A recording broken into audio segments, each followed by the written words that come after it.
Sige. Ang kailangan po sa pag-akit ng bundok is kailangan ng tubig, food trip nyo po. Saka po yung walang mga karamdaman sa katawan. Yan. Puso, head guard, ganun, mga asma. Then sa pag-akit po, kailangan po ng GPS, gapang para safe. Saka po, GPS kailangan ng meaning gloves. gapang para safe. Ganun, pahinga lang po pagka napapagod. Hindi nyo na po kaya, para na po kayo. Yun lang po.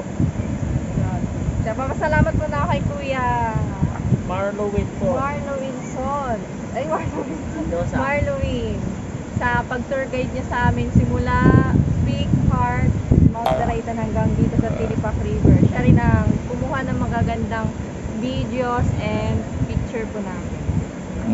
Mula baba hanggang pagbaba, puro tawanan. Yeah. Masaya. Masaya po siya kasama, promise. Bye-bye po. Abangan! Sa part 2 ng bidyong ito, masisilayan natin ang ganda ng Tinipak River mula sa bundok ng Mount Daraitan. Stay tuned!